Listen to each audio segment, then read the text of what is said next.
The first day? It's kind of hard to focus on work on your first day because you're just, I can't believe I'm in this building. You know, I think there's, I had a friend that worked at Pixar before I got there. So I remember the first time walking into the building and looking around, and I didn't work there yet, but I just had these voices in my head saying, you have to work here. For me, I mean, it was going back 19 years when I worked on A Bug's Life, and I think I was just trying to kind of get my head around how things worked and what my role was, and trying to figure it all out. But it was exciting.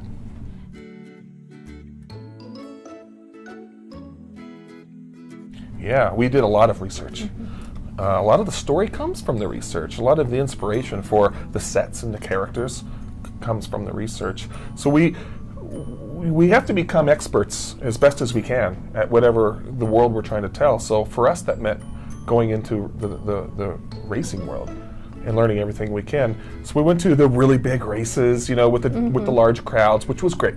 But it was the stories, you know, it was talking to people and learning about how racing got started and meeting with some of those people that were there when it got started. It was going to the really small town dirt tracks where families are coming and spending their Saturday night.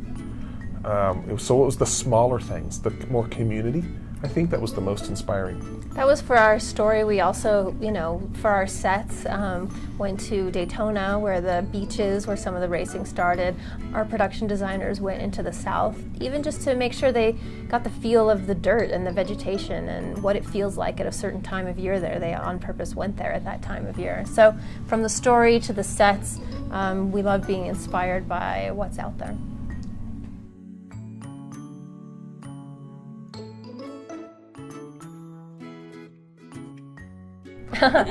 There's a number of them. There's a lot of them. I can tell you I don't know them all myself because sometimes the crew sneaks them in. Yeah. And I don't. There was a moment in the woods at night, and I was sitting in a lighting review, and I see this reflection on something far away. And I said, "What is that? In the bushes. What is that reflection back there?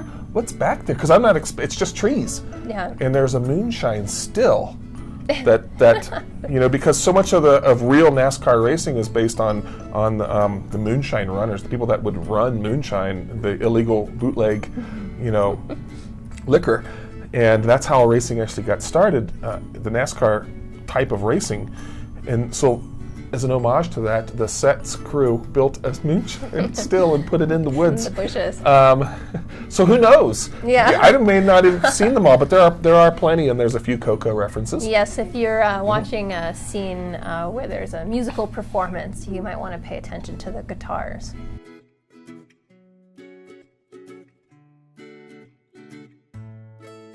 Well, that is exactly our hope. We really do hope that she's inspiring.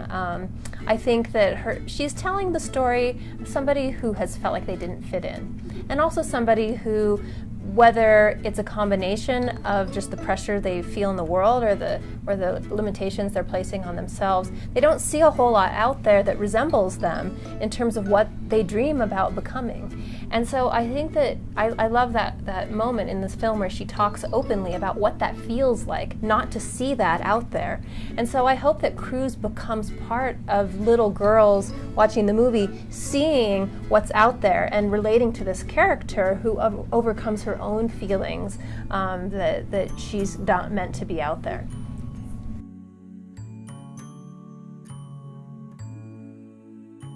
I think Cruz, there's a lot of, we both have daughters, and there's a lot of our daughters in Cruz. Yeah. You know, I would listen to my young daughters tell me, you know, like, I don't want to play guitar, that's for boys, you know, and I'd be like, you know, I don't want them to think anything's for boys' work, you know, like, I want them to feel like they can do anything they want. I would also kind of watch a pattern where if they've never done something before and they thought they were going to be bad at it, they just wouldn't do it at all. They would rather not try than be bad at it. And I don't want them to feel that kind of pressure they were putting that on themselves. I want to break down those barriers. You know, I don't want them to think anything is for boys or girls. I don't want them to think anything is too scary to try. If they want to try it, try it.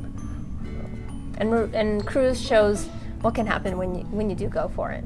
And Jackson Storm is kind of the opposite of Cruz. You know, they're both next generation, you know, youngsters in our world.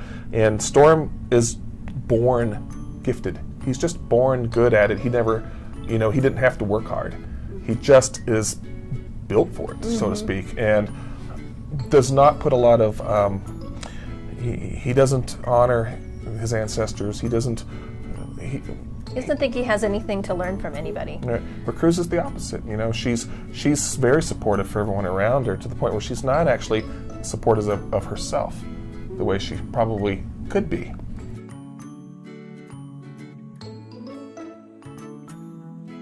I think I have something in common with every character on some level. I mean, it's true.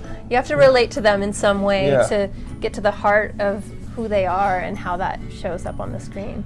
Yeah, I think for me, I can relate to McQueen and Cruz very, very easily. I can relate to McQueen because he's at a position where he's lost his mentor, right? And he's going through stages of his life where he wishes he had his mentor. And I lost my mother. My mother passed away. My father's getting older, and so I'm kind of losing that safety net that I've always had. But at the same time, I look at my daughters and I realize I'm their safety net. So for me, McQueen's very easy. And Cruz, I think all of us absolutely can relate to feeling out of place and not sure if you can do something. Absolutely.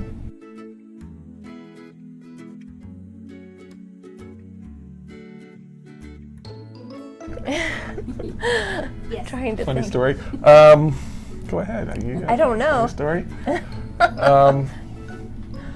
We do, you know, it's fun working on them. I don't have a one standout story. You know, Owen Wilson, who does the voice of Lightning McQueen in the U.S. version, there was a moment where he has to sing a song, and I remember when I was directing him,